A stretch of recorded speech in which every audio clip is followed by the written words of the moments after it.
टूटा भरोसा की तीसरी किस्त एक निहायत जज्बाती और चौंका देने वाले मोड़ के साथ आगे बढ़ती है, जहां हर किरदार अपने माजी के जख्मों और मौजूदा हालात के दरमियान फंसा हुआ दिखाई देता है।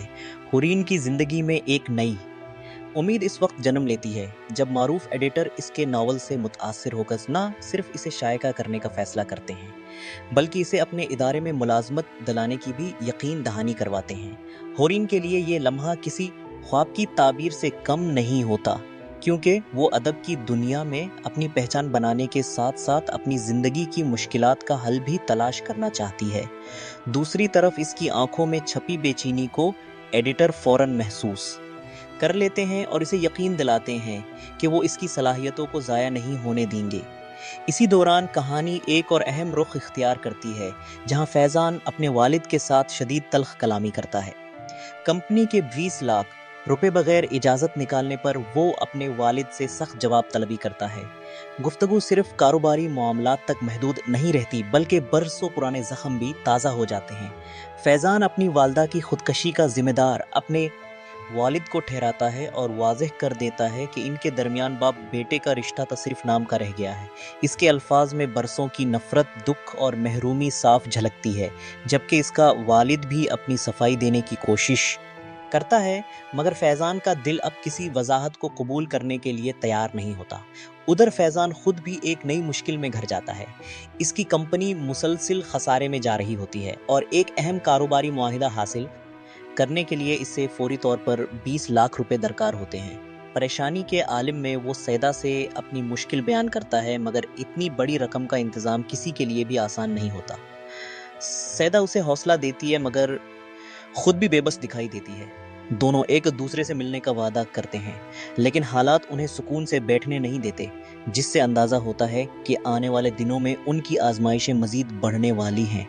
दूसरी जानिब हुरीन की ज़िंदगी में एक ऐसा इंकिशाफ होता है जो इसके दिल को गहराई तक ज़ख्मी कर देता है। इसे मालूम होता है कि इसकी खाला, जिन्होंने इसे हमेशा बेटी की तरह पाला, खामोशी से दूसरी शादी कर चुकी हैं।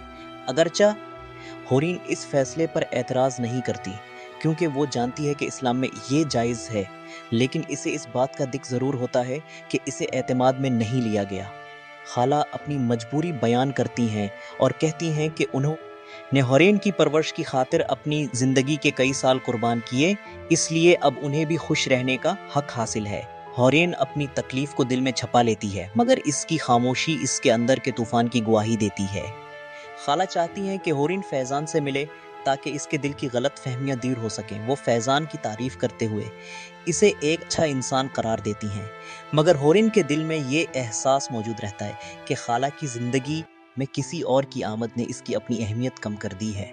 अगरचे वो ज़ाहिरी तौर पर सब कुछ कबूल कर लेती है, लेकिन अंदर ही अंदर ख़ुद को तन्हा महसूस करती है, और यही तन्हाई इसके किरदार को मज़ीद गहराई अता करती है। इसी दौरान एडिटर शाहिद फारूकी हुरैन के नावल को रिसाले में शाया कर देते हैं, लेकिन ये फैसला इदारे के मालिक कामरान साहिब को सख्त नागवार गुजरता है। वो एक नए लिखारी को मौका देने पर शदीद नाराज़ होते हैं और शाहिद फारूकी पर जानबेदारी का इल्ज़ाम लगा देते हैं। इनके मुताबिक इतने बड़े रिसाले में किसी नामालूम मुसन्निफ़ा का नावल शाया करना इदारे के लिए नुकसानदेह साबित हो सकता है, मगर शाहिद फारूकी पूरे एतमाद के साथ हुरैन की सलाहियतों का दिफा करते हैं और वाज़ेह कर देते हैं कि उन्होंने सिर्फ एक अच्छे अदब को मौका दिया है।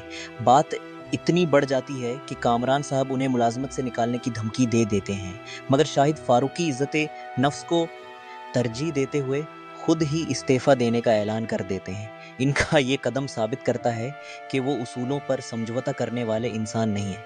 उधर फैज़ान अपनी नई ज़िंदगी का आगाज़ करने के लिए हुरैन के घर पहुंचता है।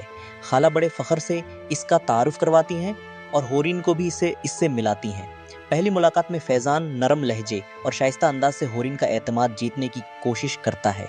वो इसके नावल के बारे में सवाल करता है और इसकी तहरीर की तारीफ़ करता है। हुरैन भी नहायत महज़ब अंदाज में इससे गुफ्तगू करती है, लेकिन इसकी बातों में एक ऐसी तलखी छपी होती है जो इसके नावल के उन्वान और मौजू से साफ ज़ाहिर होती है। जब फैज़ान नावल के नाम मोहब्बत की औट से की वजह पूछता है, तो हुरैन मुस्कुरा कर कहती है कि इसने ये नावल इसलिए लिखा क्योंकि दुनिया में सबसे आसानी से अगर कोई चीज़ धोखा देती है तो वो मोहब्बत है।